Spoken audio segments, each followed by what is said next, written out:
Of course, whenever there's change, you can expect that there's going to be new opportunity. There's going to be a fresh start for everybody.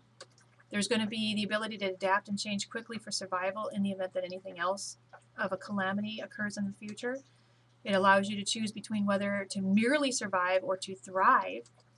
And of course, you can quickly get on top, as if you're catapulted on top, if you're able to take advantage of situations rather than cowering in fear in the corner because everything's collapsing around your ears.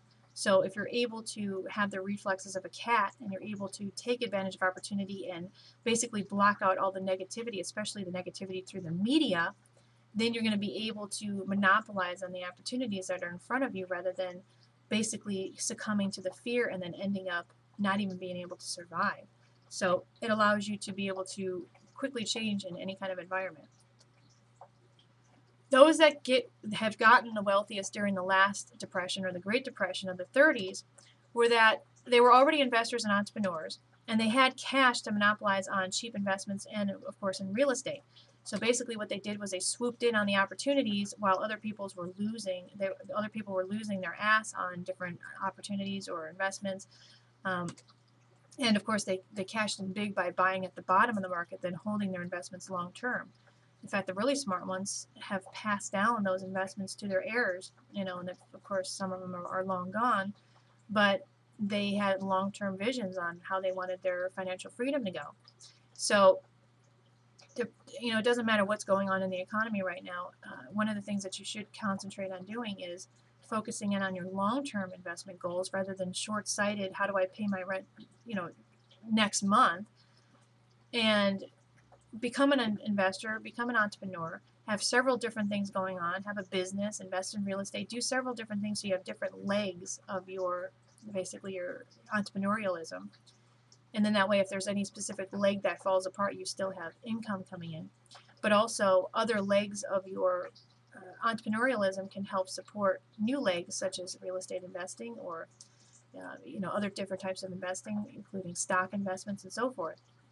So you use all your legs collectively together, and that's what the investors and entrepreneurs of the Great Depression did. Was they basically had cash and they waited for the opportunity. They jumped on the opportunity, and that's when the rich got richer and the poor got poorer, unfortunately. And the worst part about it is a lot of people don't understand the people that suffered the most during the Great Depression after the stock market crashed in 1929 were the ones that didn't even own any stock at all. They didn't even have any kind of investments at all. And those are the ones that lost the most. They were the ones that starved the most, because you had all your entrepreneurs and investors who basically cut back on production through the manufacturing plants. They were hoarding a lot of their money because their businesses weren't going as well because consumption was down, obviously, because people were losing their jobs. And so the people that were wealthy, they tended to hang on to their wealth while using that cash to monopolize on the bottom basement prices of real estate and other investments. And the majority of the people that lost the most, that starved the most during the Depression, didn't even have any investments, were not even entrepreneurs at all. So word to the wise, if you want to survive in any kind of economic condition, I strongly recommend that you become an entrepreneur. And if you're not interested in real estate investing, that's fine. But, start an internet business. Do something to where you have control over what you make and not have to be a paycheck Charlie wondering if you're going to get your pink slip next month because your company's cutting back. Okay? Now, the definite future trends, according to my calculations, I believe that customer service is coming back. I will tell you personally that I used to have autoresponders when people called into my company. This was years ago.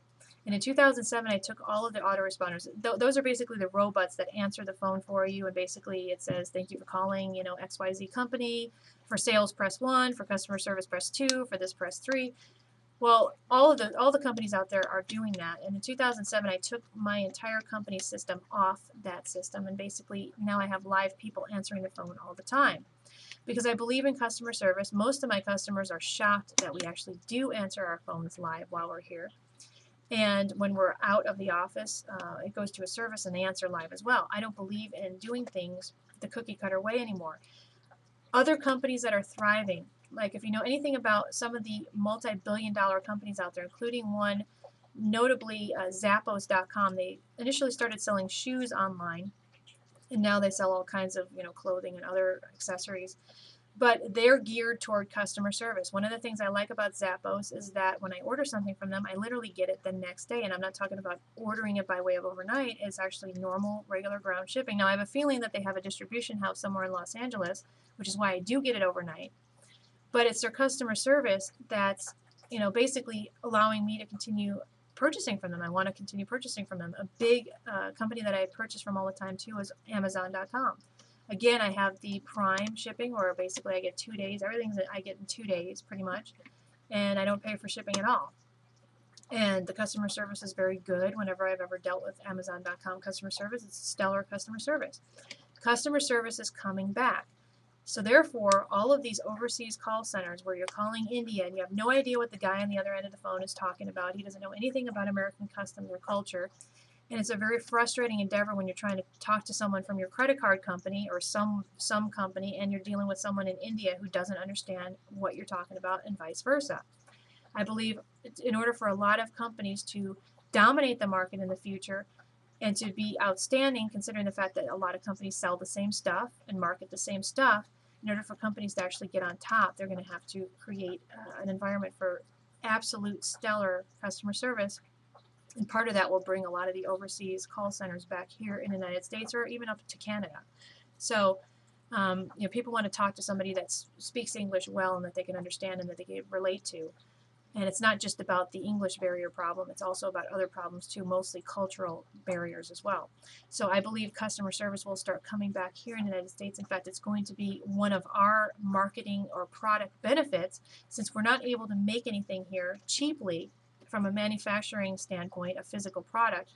We're going to be mostly, our country is going to be about service, about being wizards with hardware and software for computer science. That's what it's going to be about. It's not going to be about creating a physical product anymore here in the U.S.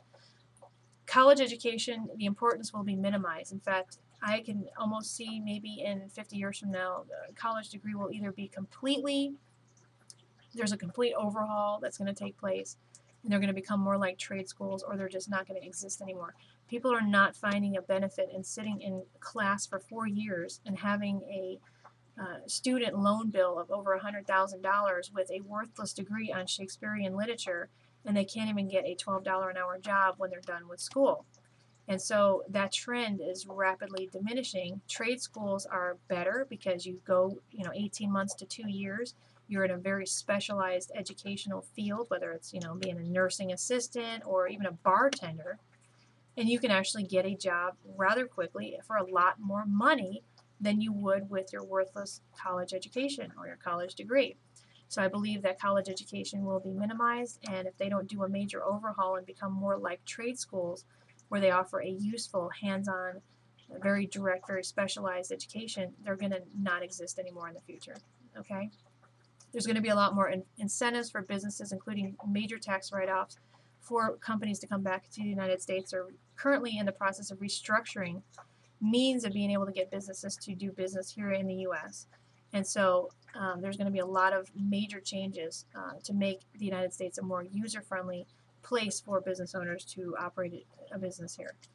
And of course, international banking is going to be a big thing. Instead of you going to your local Bank of America to go get a loan, especially when you're dealing with any kind of commercial property deal or any kind of business loans or business signature loan, a lease type of loan situation, you're going to be dealing internationally and not nationally anymore. And that's going to be a future trend that I see as well, which is another reason why you should consider building your business credit, because when you're dealing with a bank in China, for example, they're not going to want to see your social security number. They're not going to be able to identify with that. Instead, it's going to be your Dun & Bradstreet or your DNB number that they're going to be going by. So it's another reason as to why you might want to consider starting the process of building your business credit, because of the future trends for international banking.